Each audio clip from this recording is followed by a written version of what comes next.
Iyo, iyo, Èṣù máa ń gbọ́ o. Iyo, iyo, Èṣù máa ń gbọ́ o.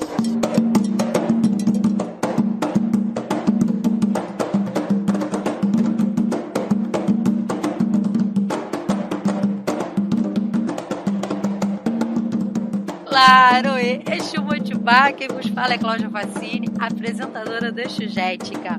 No episódio de hoje eu vou conversar com ela, que é cria do Complexo da Maré. Ela é técnica de meio ambiente, educadora ambiental, diretora técnica e de comunicação da Faveleira.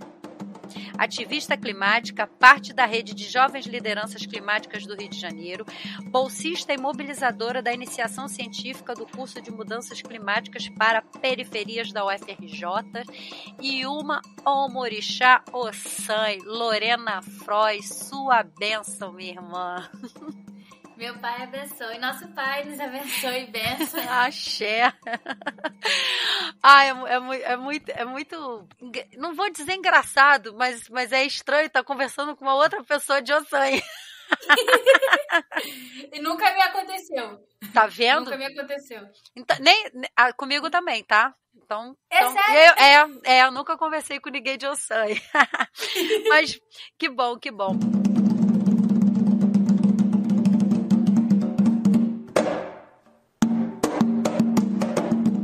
Vamos lá, uma menina tão nova, porque realmente você é uma menina com todo esse teu campo de estudo e pesquisa aí. Primeiro, parabenizar, eu acho isso muito incrível. Tem muita coisa pra gente conversar, então eu vou pontuar algumas coisas. Como você diz que é cria da maré, maré remete a gente a pensar em favela.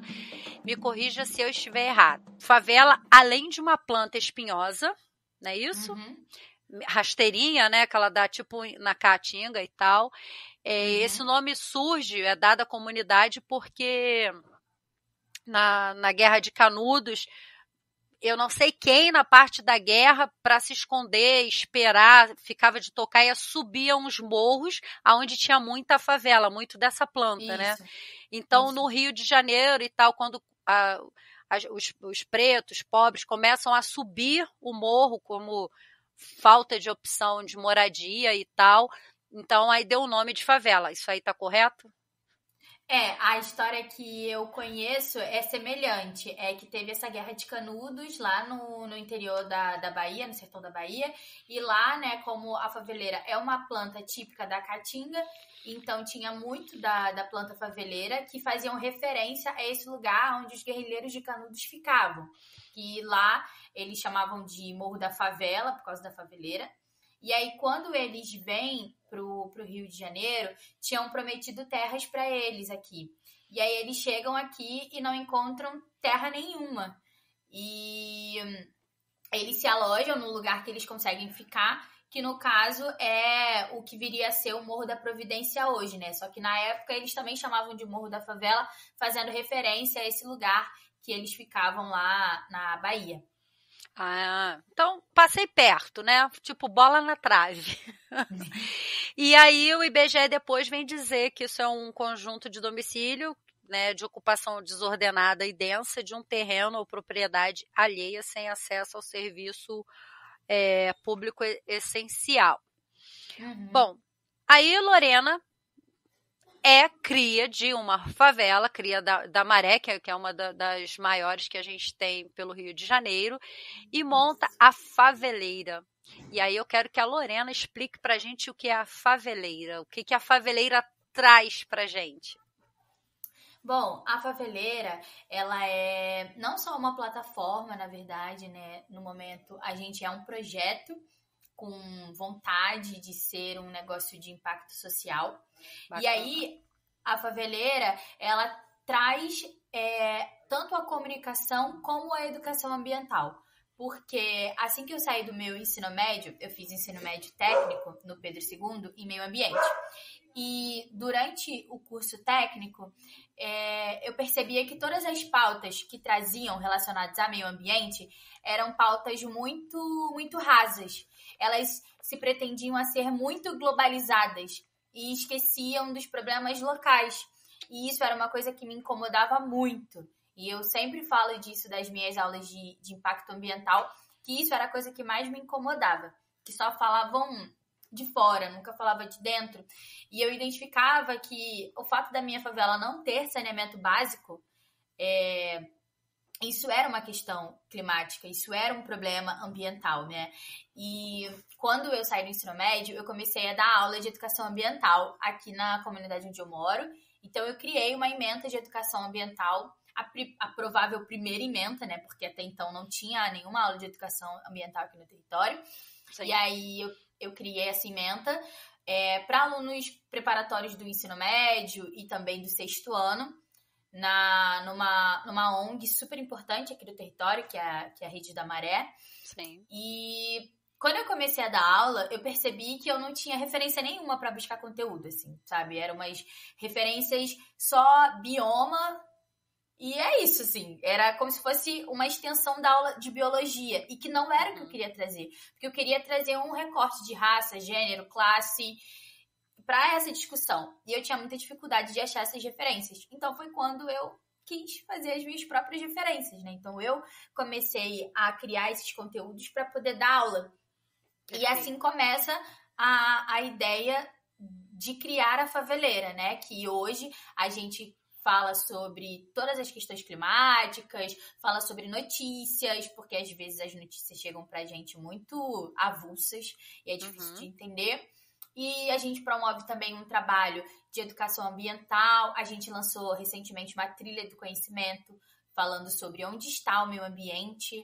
Então, a gente faz um pouco desse trabalho, tanto de palestra, aula, e ao mesmo tempo, vamos pensar um plano de gestão de resíduo para esse lugar, vamos pensar como que a gente divulga essa notícia ambiental. Então, tem um pouco dos dois.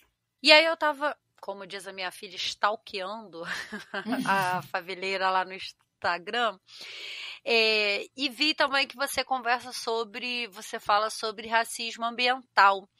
Isso. E assim, hoje a gente fala muito de racismo estrutural, né, e racismo religioso. Já se fala, mas um pouco menos sobre racismo ambiental, Lorena. E você, como traz essa visão muito para próximo, né? Você vai mais para o profundo, para o dia a dia, não fica no raso. Explica no nosso dia a dia o que é e como a gente pode identificar esse racismo ambiental.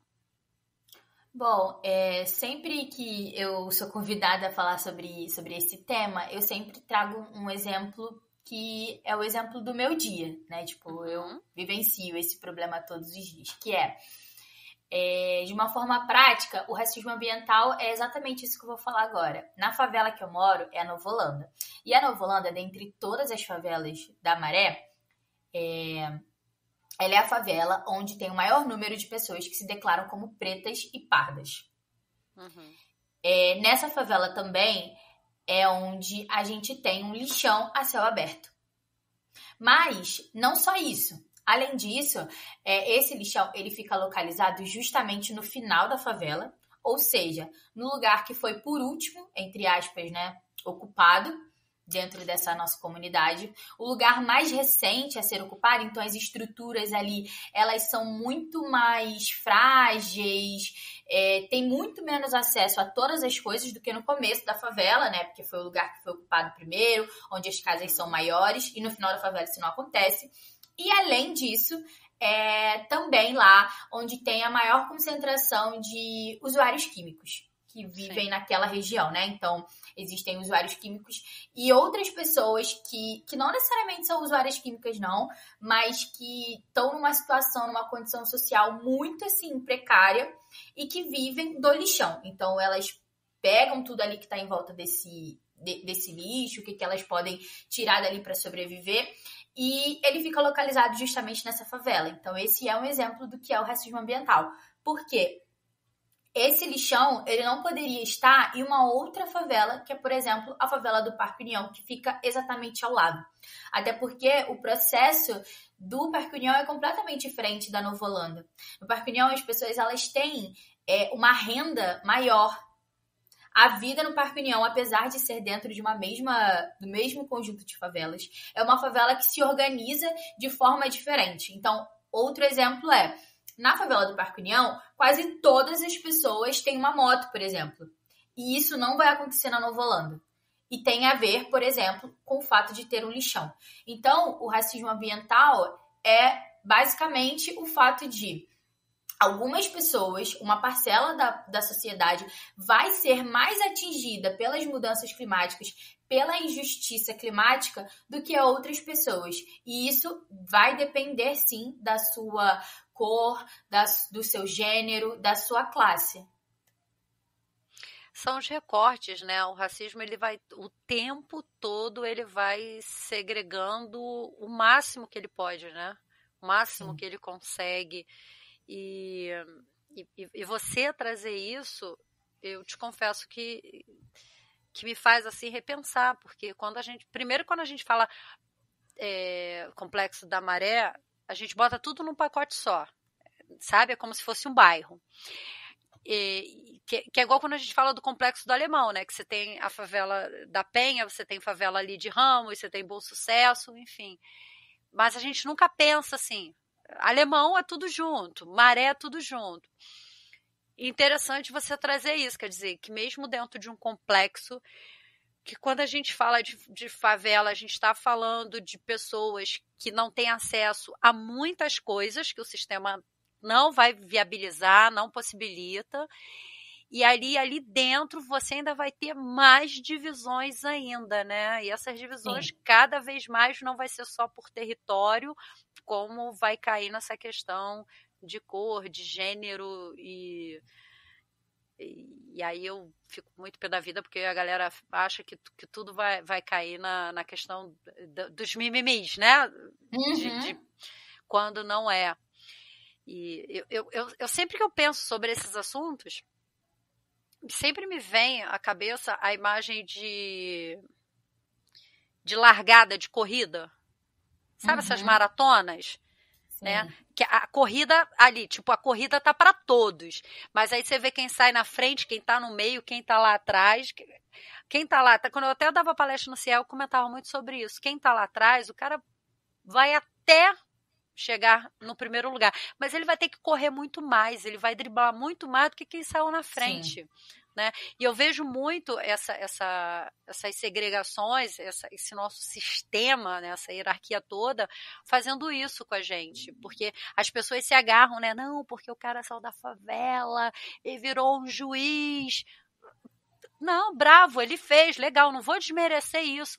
Mas, cara, o que ele teve que fazer? Quanto mais ele andou, né? É diferente do que o cara que chega a juiz, que estudou num colégio bilíngue, que comia do bom e do melhor, que tinha o carro para levar, que não tinha que pegar ônibus cheio, né? Então, a gente precisa muito pensar sobre isso. Isso é uma coisa que eu falo muito com as pessoas, porque é isso, né? Eu sou uma pessoa de 20 anos, que eu tenho uma formação técnica, eu estou na graduação, eu estou fazendo gestão ambiental, e aí eu tenho várias outras conquistas na minha vida.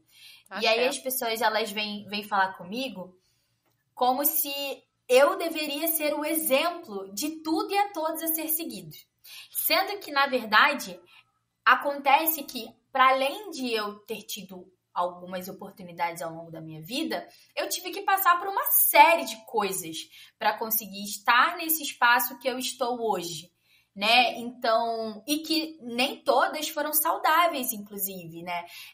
Assumir grandes responsabilidades muito nova, então ter que lidar com muitos problemas sociais mesmo, assim, com relação à própria sociedade e entender todo esse contexto da sociedade muito nova parece muito legal externamente, mas internamente não é.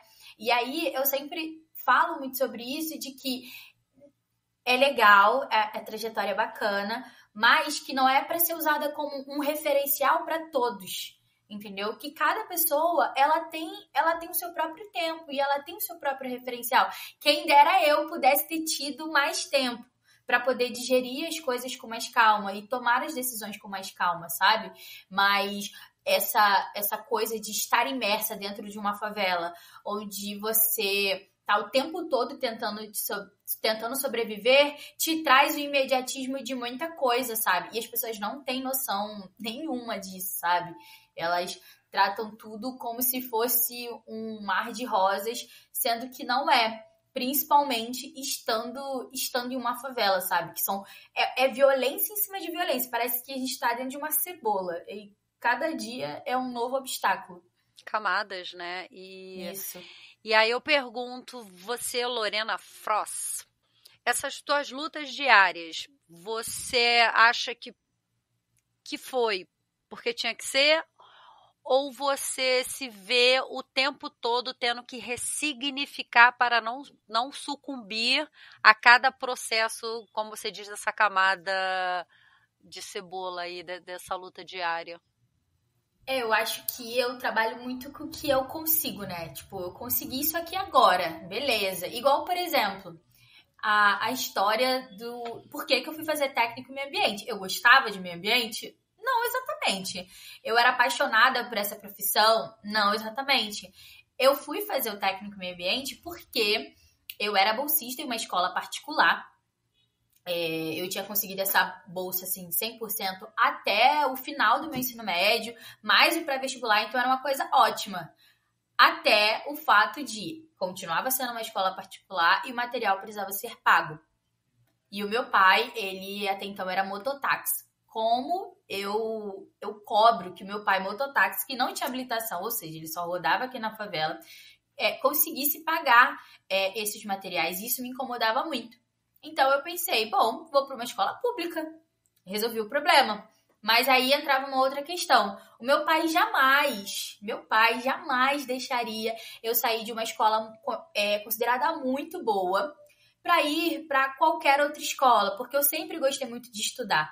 E o sonho da vida dele era que eu tivesse um bom estudo. Ele saiu do interior do Maranhão para que eu pudesse estudar. Então eu pensei, bom, então vou fazer para uma escola técnica, porque aí eu já saio do ensino médio com uma profissão e posso trabalhar e ajudar o meu pai.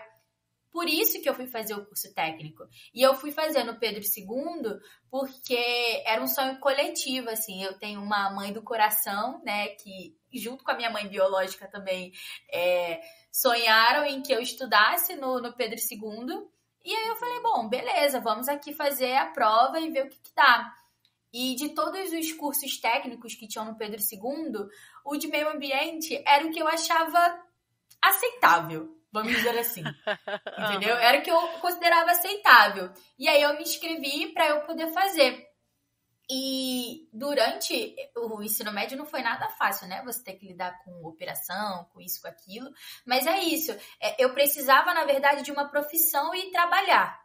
E precisava ajudar o meu pai a não ter que gastar tanto dinheiro assim pra gente poder sobreviver. Sim. E aí, por isso que eu entrei na área ambiental, sabe? E aí, posteriormente, eu consigo passar para a faculdade de engenharia ambiental, que deveria ser um sonho. E aí, quando eu chego lá, cara, não gostei disso aqui. Não me identifiquei. Preciso fazer alguma coisa. E aí é isso, assim, o tempo todo indo trabalhando com o que você consegue aos poucos e conquistando, sabe? Faz parte. E aí, bom, aí você vem com a Faveleira, que é onde você, através do Instagram, você vai criando conteúdos, né, para a área de educação ambiental. Vai tentando driblar e conscientizar as pessoas sobre o que é o racismo ambiental. E aí eu vi também que você teve um evento que eu queria saber se foi um evento isolado ou se ele é anual, como é que ele acontece. Eu achei muito interessante que teve o nome de Percurso Povos de Terreiro, Cúpula dos Povos Rio Mais 30. E eu queria que você falasse sobre isso, porque eu achei isso muito interessante. Nossa, quando eu descobri que isso ia acontecer, eu simplesmente tive epifanias dentro de casa. Fiquei muito empolgada. Eu não sabia que existia. Sério mesmo, eu fiquei muito feliz, cara. Tanto que eu tentei ir quase todos os dias, né? Eu tentei ir todos os dias, mas tinha dia que eu não conseguia, porque eu tava indo trabalhar. Mas, cara, foi assim, um achado. Na verdade, eu estava participando do processo de construção da Cúpula dos Povos a caminho da Rio+30, ponto. Não tinha a parte de povos de terreiro. O que aconteceu foi que houve um desencontro. Os povos de terreiro conseguiam fazer uma captação para fazer o evento acontecer na data que a gente tinha estipulado, que aconteceria a Cúpula dos Povos. Porém, a organização geral da Cúpula dos Povos mudou a data. E aí houve um desencontro, né? Então aconteceram dois, que um seria promovido pelos povos de terreiro e outro que seria promovido pela organização geral da Cúpula dos Povos, né? Então, esse segundo ainda vai vir a acontecer, acredito que mais pro final do ano. E aí, esse evento foi incrível, foi incrível. Nossa, eu cheguei toda cheia de ideias pro meu pai lá no terreiro, né? Pro meu baba, eu cheguei, baba, você não sabe! Nossa, foi... Nossa Senhora! Mas o evento... E ele não gosta, né? Ele é um homem que não gosta de inovação, de tecnologia. Pois é! Nossa, se você visse, eu ficava... Quase todo dia eu mandava uma mensagem pra ele. Enfim, mas o evento, ele falava justamente sobre isso. Como que os povos de terreiro, eles, na verdade, sempre foram a grande chave para a solução. Nós nunca fomos o problema e acaba que nós estamos sendo diretamente afetados com isso, né? Tinha também... eu não vou me lembrar agora qual era o grupo, mas tinha um grupo de indígenas que estavam lá também, algumas lideranças indígenas que estavam presentes. Bacana. Pataxó. Acho que era Pataxó, mas eu não tenho certeza. Mas, enfim, eles estavam lá também. E aí tinham de vários grupos diferentes, estavam naquele dia discutindo justamente sobre isso e falando sobre esse lugar de nós vivemos a natureza, alguns como a extensão do seu próprio corpo e outros como seu familiar, como seu ancestral, né? Eu nunca vou olhar para o mar e olhar para o mar só como um monte de água com sal. Para mim, aquilo ali tem um outro significado. Então, eu trago um outro cuidado para aquilo. E aí, foram vários dias, é claro, com várias discussões pontuais, mas a discussão geral era justamente falar sobre isso. E qual seria, então, o nosso papel diante de tudo isso? Rolou também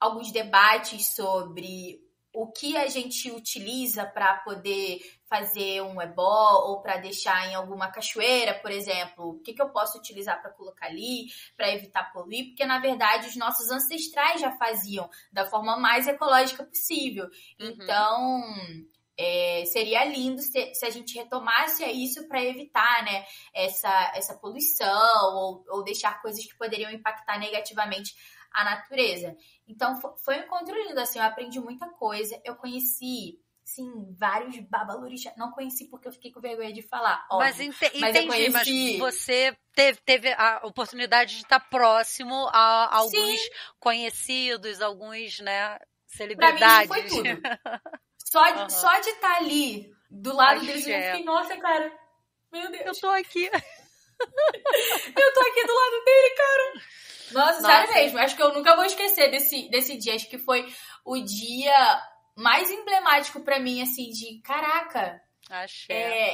Eu tô no caminho em que eu deveria estar, sabe? Assim, eu estou estudando algo que que tem total sentido e conexão com a religião que eu escolhi. E, bom, quando eu comecei a estudar, eu não tinha nem noção disso, né? Faz então, parte. Eu fiquei muito feliz. Isso é bacana. E eu gosto muito quando a gente tem essas representatividades ocupando esses espaços, sabe, para falar dessas coisas. E o interessante de você falando de povos indígenas, eu não me arrisco nunca a falar porque eu realmente não domino, não sei. Né? A única coisa que eu sei é que são várias etnias e também é outra coisa que a gente não pode colocar no mesmo pacote, né? Tipo farinha tudo igual, que não é. E aí você estava falando dessa questão dos debates lá e eu pensando aqui, né? Se a gente juntar hoje no país, no Brasil, todas as etnias de povos indígenas, com toda a galera que se declara, né, povos de terreiro, seja Umbanda, seja Candomblé, seja Ifá, enfim, toda pessoal de... Se a gente juntar esses doisinhos, indígenas e matriz afro, né, ainda assim vai ser uma minoria em relação a toda a extensão territorial do nosso país. E tu vê que é louco, né? Então somos uma minoria que é o tempo todo atacada como os que detonam a natureza, que poluem a água, que exterminam animais. E tadinho, a gente tá ali só... Tipo, eu tô rindo de nervoso, saca? E tadinho, Zabian tá só limpando o terreiro o dia todinho, tá nem fazendo nada, pelo amor de Deus. É tipo isso aí mesmo. E aí, quando você vem tocando nesses assuntos, eu achei uma sacada muito grande, porque eu outro dia eu fui dar um toque, que eu não posso chamar aquilo de aula, nem de palestra. Enfim, eu fui só dar uma introdução, né, para iniciar um curso. E aí, como eu não domino, eu gosto muito de uma menina chamada Anne Catadora, não sei se você conhece ela das redes sociais, e, nossa, ela hoje é muito conhecida. Ela vem das ruas e tal, começou catando lixo e tal, e hoje ela fala aprendi muita coisa. Hoje eu faço muita coisa, inclusive na minha casa, por causa dela. E também compartilho, né? A questão de separar lixo, tinham coisas que eu não sabia, tinha materiais que eu achava que não era reciclado, viu? E são, enfim. E aí eu peguei muita referência dela, como eu disse você, eu não sabia exatamente onde procurar, mas eu precisava, eu queria trazer algo visual para o que eu estava falando. E aí, depois, alguém que estava lá, depois, quando passou tudo, falou, Cláudia, deixa eu te falar um negócio e tal. Porque eu trabalho com algumas empresas que são essa questão de empresas de resíduos, de negócio de lixo. De gestão de resíduo? Eu acho que sim, não lembro exatamente, mas seria algo grande, a pessoa falando para mim. Porque a questão foi o seguinte, eu falei que tudo bem de separar e tal, mas seria muito importante a gente lavar, limpar o lixo. Não jogar com resíduos e tal. E não. Beleza. Mas a questão não era isso, eu não estava ali para falar do lixo em si, só levei algumas questões, né, tipo assim, ó, a gente pode melhorar a questão de selecionar e tal, porque meu foco era fazer a introdução do curso que estava falando sobre plantas, né, e que ia em alguma hora ia confrontar com sustentabilidade. Aí a pessoa falando disso, aí falou assim, aí também não precisa lavar, porque isso é história de catador. Porque se você lava, você gasta, você vai gastar a bacia as bacias hidrográficas, tá certo? Hidrográficas. Aí eu falei, Aí eu falei, eu não tinha pensado por esse lado, mas ao mesmo tempo eu falei assim, pô, mas não gasta tanta água assim pra lavar. Economizando água pro agronegócio gastar, né? Aí, não, nem fui nisso. Mas aí, sabe aquilo que você responde, mas você tá focado em outra coisa? Assim, isso não sai da sua mente, mas você, tipo assim, qualquer hora eu vou voltar nesse assunto.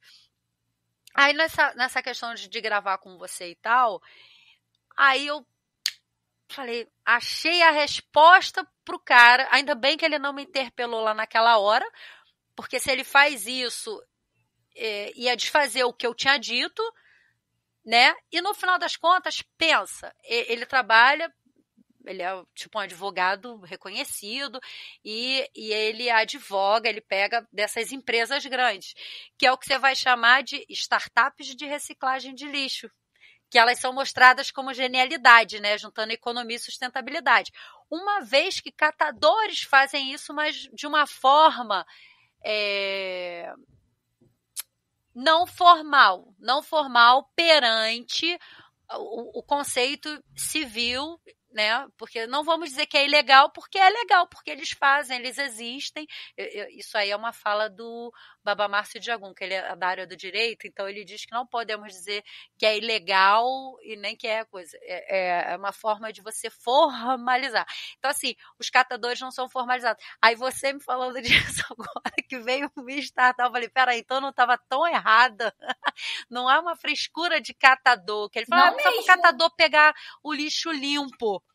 Não mesmo, não mesmo, porque se o lixo tá com algum tipo de... O resíduo, né? Tá Sim. com algum tipo de, por exemplo, guaravita, com aquele açúcar que fica pegajoso. O ketchup, que às vezes a mostarda, né? Que solta tinta. Tudo isso não pode, por quê? Quando você vai descartar isso, você não vai de imediato reciclar, você junta uma quantidade. E aí esse processo de acúmulo, ele pode atrair vetores, que são ratos, baratas, algum outro inseto que pode transmitir doenças. Então não é uma besteira, não é. É necessário, inclusive, sabe?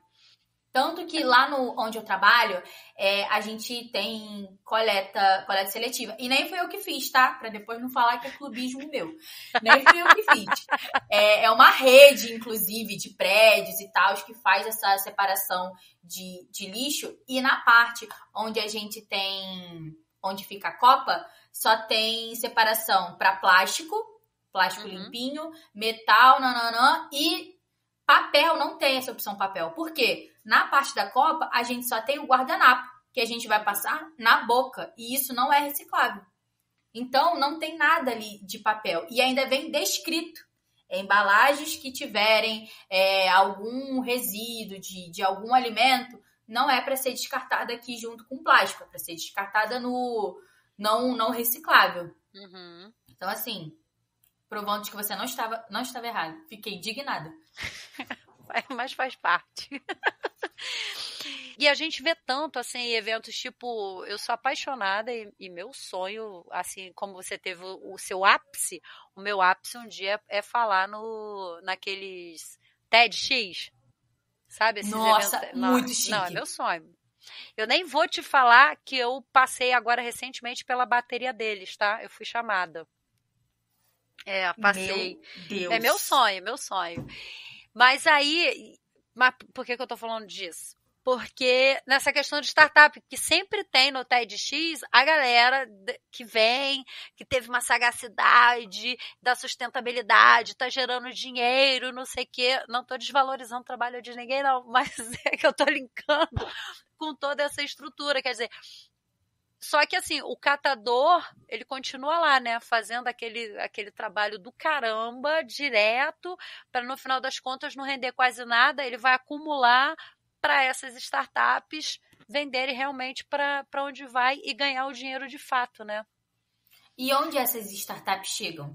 Porque na minha rua só quem chega é o catador, né? Então, só quem chega aqui na minha rua é eles. Então, se eu quero reciclar o meu lixo, eu dependo que eles venham até a minha favela. Até mesmo porque aqui a gente quase não tem nem coleta de lixo. Para eu poder jogar o meu lixo fora, eu não tô brincando, eu tenho que acordar 6 horas da manhã para jogar o meu lixo fora. Se um dia eu quiser dormir um pouco mais, vai ser o dia que eu vou ter que ficar com o lixo aqui dentro de casa. Porque o lixo só passa 6 horas da manhã. Uhum. E passa para pegar na minha porta, deveria ser segunda, quarta e sexta, mas também não funciona. Então, eu dependo, por exemplo... dessas pessoas até para eu poder garantir que meu lixo meu resíduo, né, o meu lixo vai ser reciclado, sabe? Então, eu acho muito, muito interessante que as pessoas estejam olhando para a sustentabilidade como uma forma justa, digna de você ganhar o seu dinheiro, de montar uma grande empresa. Mas, cara, você falar que isso foi fulano que teve uma ideia genial... Sabe? Isso é tão cruel. Igual quando falam que, sei lá, quem inventou, sei lá, agroecologia. Gente, pelo amor de Deus. A agroecologia é o que os indígenas já faziam, é que a população rural já fazia. Então, assim, é história que comigo não cola. Eu acho incrível. Mas falar que foi fulano de... Não, a gente só olhou para nossa ancestralidade, olhou para a natureza, as tecnologias que ela já tem, e pronto. E pensou aquilo ali como modelo de negócio. Eu resolvi fazer algumas matérias eletivas. Eu escolhi Brasil colonial e Brasil imperial, né? E principalmente no Brasil colonial, que vem a questão das terras, das mercês e tal, que, né, começa o latifúndio. E aí eu fico lembrando da propaganda que fala agro é tech, agro é pop, agro é tudo. Aí eu falo, é tudo latifúndio, só mudou só a falta eu falecer. Quando eu vejo esse comercial, uma parte do meu coração se esvai. Na hora. Eu perco o brilho. Eu falo isso, Agratec, tudo lá de fundo. E eu tomei um ranço tão grande disso, que tem um programa que mostra as mulheres do agronegócio. E aí eu fico, cara, e tu vai ver, são todas brancas, todas são brancas. Chocou todas quem? São herdeiras, sabe, do avô, do tataravô. Tá, ok, são mulheres, mas e aí? Aí vai ver, o tataravô dela era senhor de engenho. Acabou pra mim aí. Eu tô rindo de nervoso, gente. Mas vamos em frente, ô Lorena, que a gente tem muito o que falar.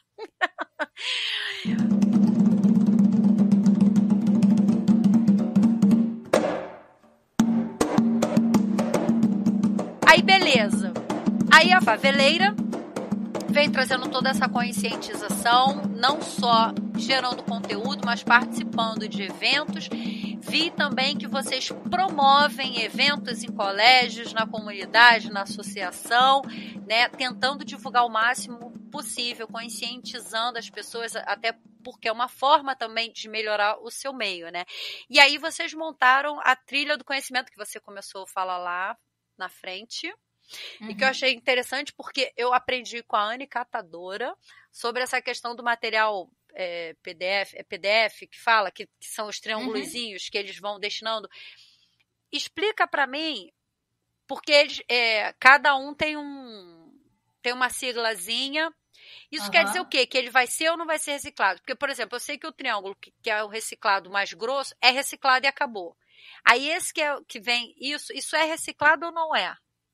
Eu não lembro exatamente o nome que dá para essa classificação, não vou lembrar agora. Mas esses triângulos, né, que tem umas setinhas e aí tem um númerozinho no meio, ele na verdade explica e mostra pra gente com quantos plásticos aquele produto foi feito. E aí, dependendo da quantidade de plástico na fabricação desse produto, isso vai dizer o quão fácil ou não é reciclar ele. E aí, mas eles são independentes de qualquer coisa. Teoricamente, sim. Mas, quanto mais componentes tiver dentro desse plástico, mais difícil é reciclar ele. E aí fica mais caro. Se fica mais caro, as pessoas não reciclam. Por exemplo, aquelas embalagens de biscoito, tipo, sei lá, Doritos, umas coisas assim, né? Que é aquela embalagem que tem plástico, tem papel laminado, vai ter um outro tipo de cobertura por cima. Aquelas embalagens têm muitas coisas diferentes dentro da composição dela. Ela pode ser reciclada? Pode, mas dá um trabalho, custa um dinheiro. Existem empresas que fazem um projeto específico, mas é um projeto interno da empresa, trabalhando em cima desse tipo de embalagem, entendeu? Mas, por exemplo... Como se fosse uma logística reversa? Algo assim, mas é muito mais fácil, por exemplo, você reciclar um plástico que é PET, porque ele vai ter um tipo de plástico só, e perfeito, muito mais fácil de reciclar, entendeu? Até 2 também é muito tranquilo de reciclar, mas daí pra cima fica difícil. Ok, e aí, como funciona a trilha do conhecimento? Tudo bem que o nome já acho que já diz muita coisa, né? Trilha é um processo de conhecer algo, mas o que vocês focam nessa trilha do conhecimento? Então, a trilha do conhecimento, ela tá dentro do nosso pilar de educação, né? Como eu falei, a gente tem 2, o de comunicação e o de educação. E aí a gente criou esse conteúdo porque, como eu falei, essas questões voltadas para o meio ambiente, elas dificilmente acessam a população e dificilmente acessam a favela. Então, como o objetivo da faveleira é não só falar sobre as questões climáticas, mas falar de uma forma que as pessoas entendam e que se conecte com o dia a dia delas, né? Então, que faça sentido para aquela realidade da pessoa, a gente pensou em criar essa trilha do conhecimento sobre onde está o meio ambiente. Porque a gente, quando fala sobre... vamos fazer aqui uma palestra sobre o meio ambiente, a pessoa acha que a gente vai chegar lá falando sobre a Mata Atlântica e sobre a Floresta Amazônica.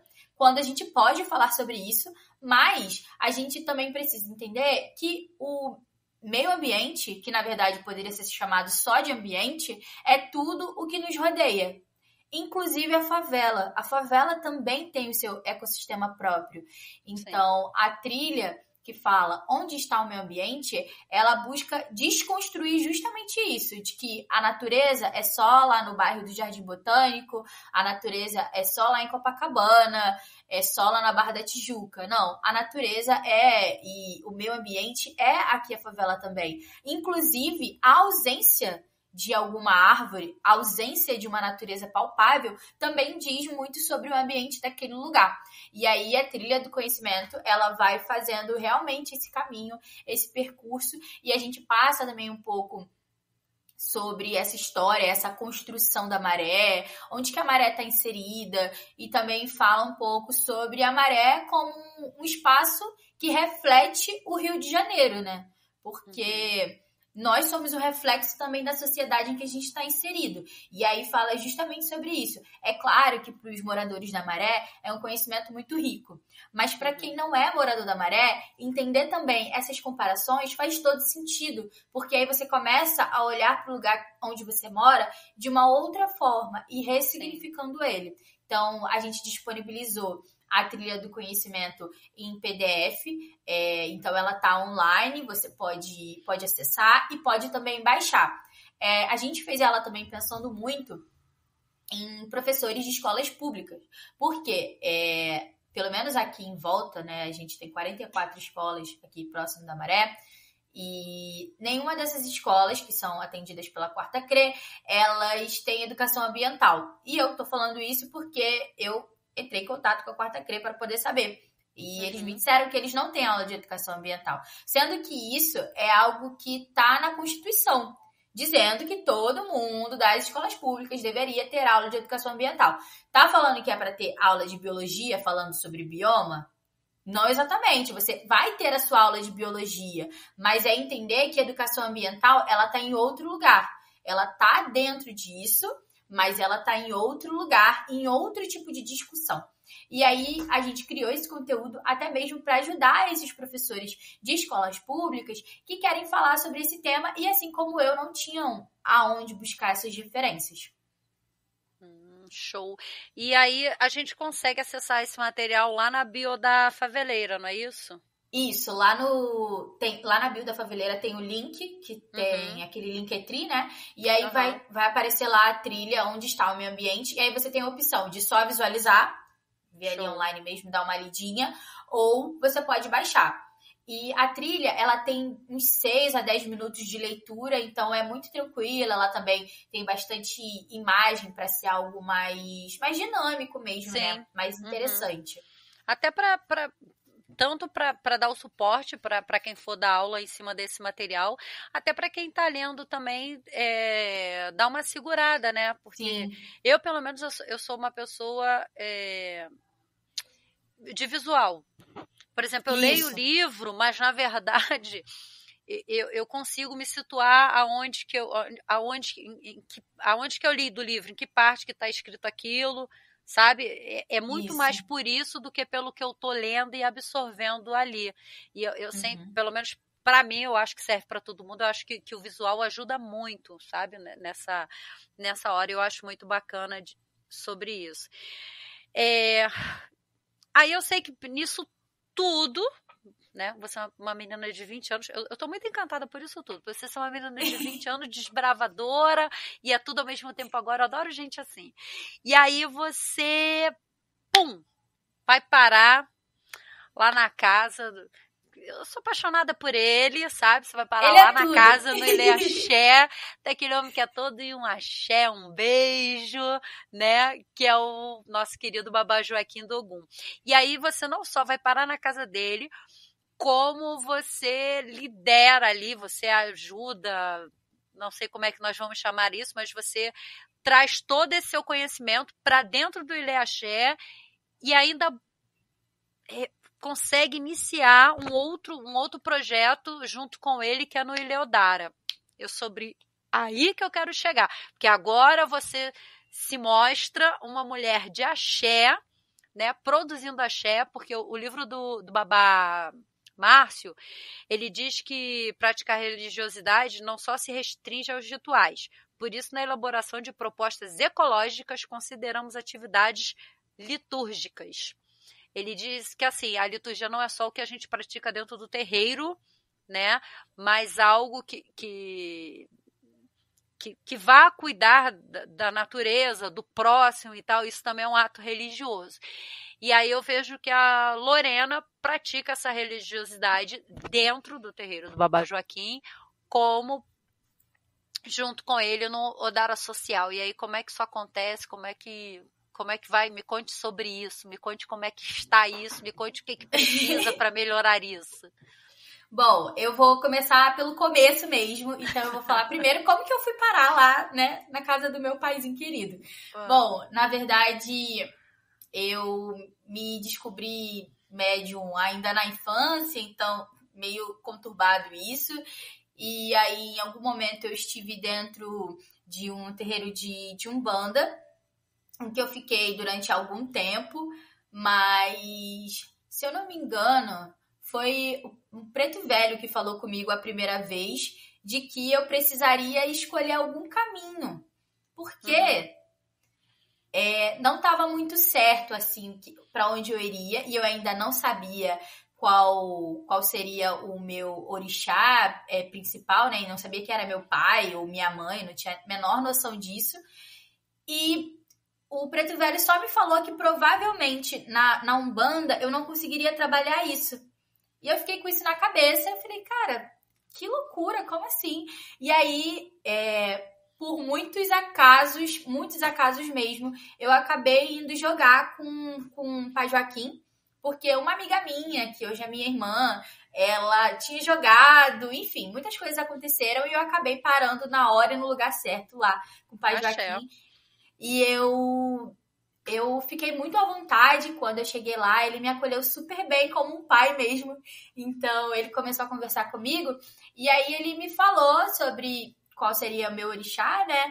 Que seria, no caso, o San, e eu fiquei meio...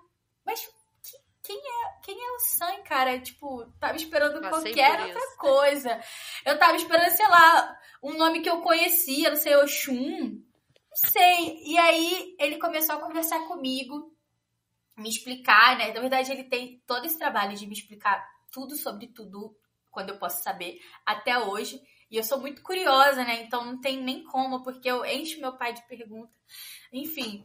E aí, ele me contou sobre... E, cara, na hora que eu descobri, eu fico até emocionada de falar sobre isso, mas parece que toda a minha vida passou a fazer sentido naquele momento. Tudo passou a fazer sentido, sabe? Até pelo fato de...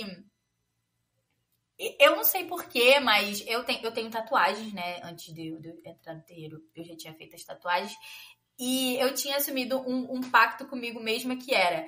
Eu não vou fazer nenhuma tatuagem que não represente algo da natureza em mim. E a minha primeira tatuagem foi uma árvore da vida. Então, todas as tatuagens que eu tenho... Todas as tatuagens que eu tenho, elas representam alguma coisa da natureza, né?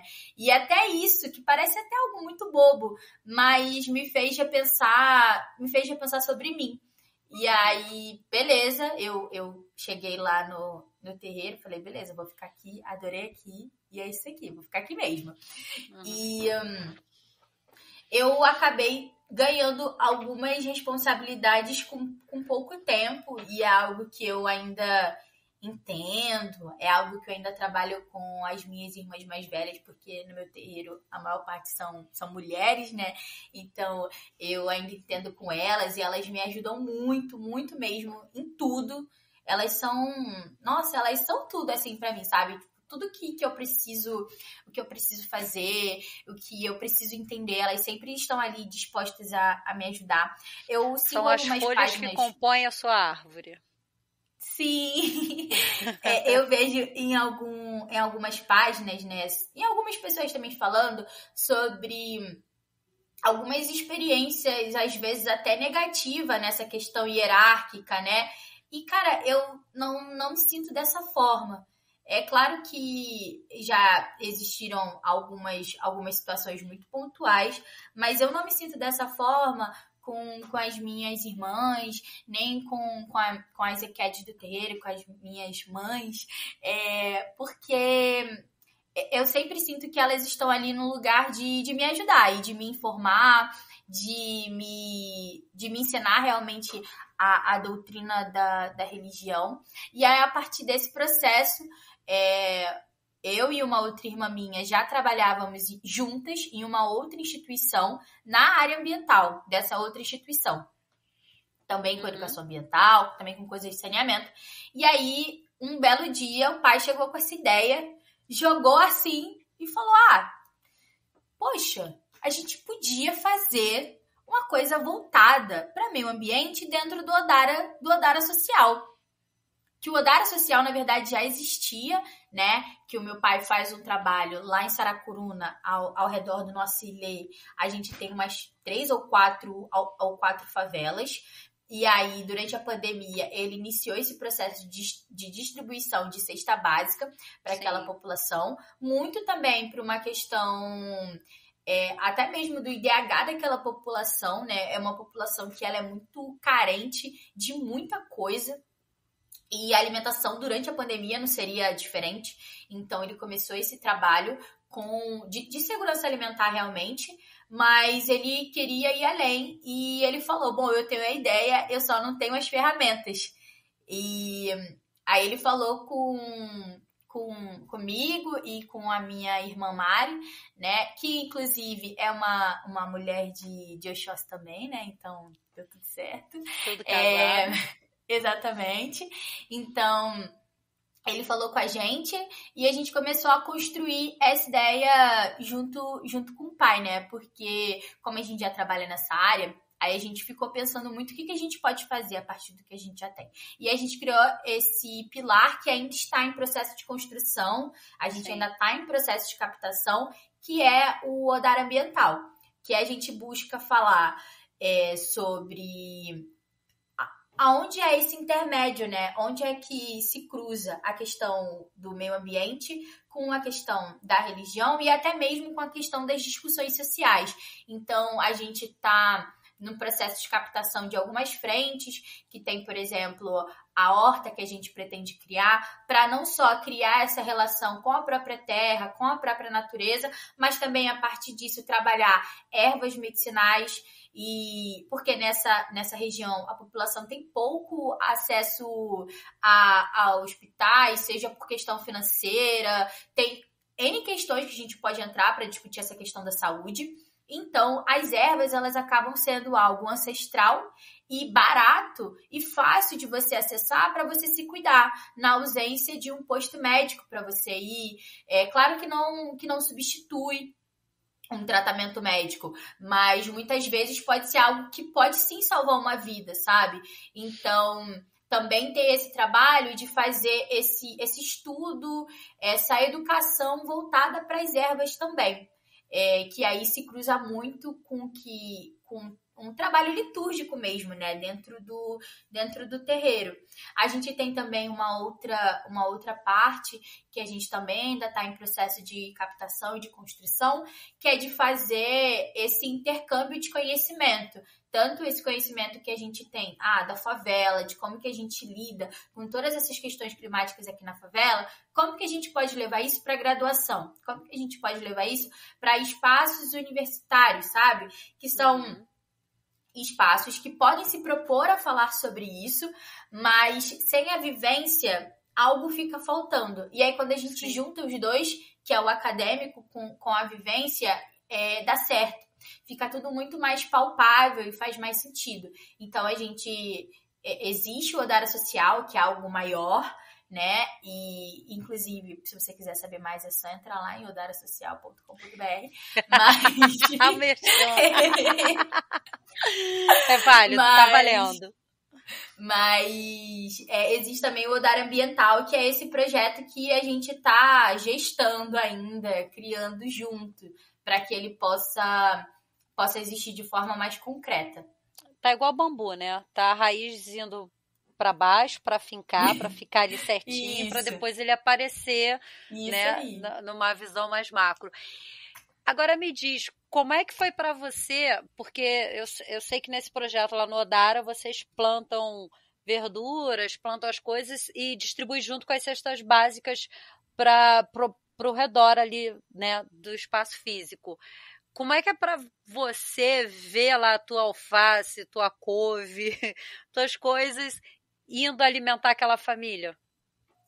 Então, na verdade, esse é o projeto que a gente está tentando captar. A gente ainda não iniciou essa parte, mas eu já trabalhei em algumas outras hortas, né? Então, assim, cara, colher um alimento e saber que ele vai parar na mesa de uma família já é incrível por si só. E dessa outra horta em que eu participei mais do processo de colheita, isso seria distribuído para escolas. Então, viraria merenda das crianças, sabe? Então, isso foi muito gratificante.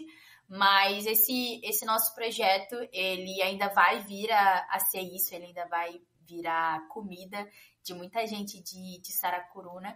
E quando isso acontecer, eu vou ficar muito feliz, assim, provavelmente vou chorar bastante, né? Porque eu não posso negar o meu lado de Oxum, mas... mas vai ser algo muito, muito gratificante, assim, muito lindo de se ver, né? Dona Lorena, o caminho é longo.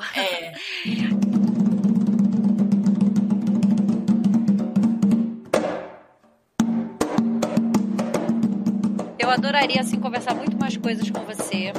Já deixo um convite, assim, para um próximo episódio para a gente poder falar um pouco mais, destrinchar um pouco mais sobre essa questão de sustentabilidade, porque eu sei que também ela não se limita só a separar lixo, ou só pensar em defender as baleias, ou só pensar em defender a Mata Atlântica, ou só as geleiras, né?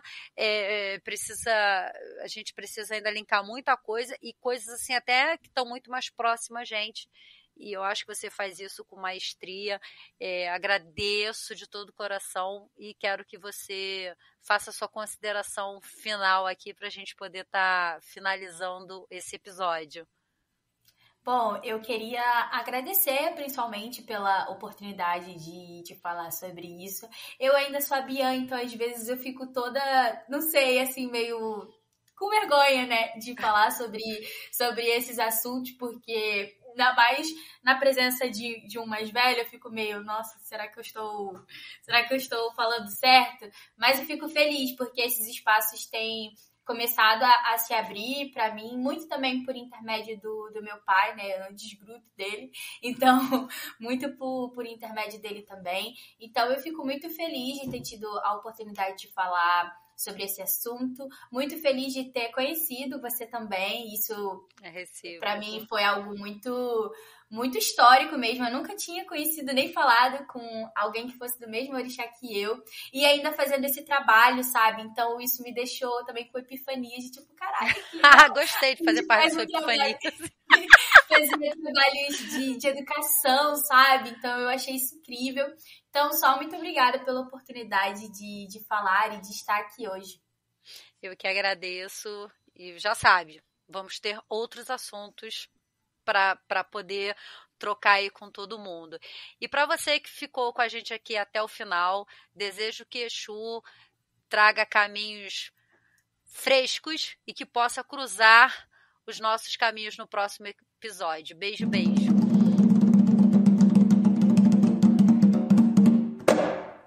Esse programa foi editado por Fascine-me Podcast.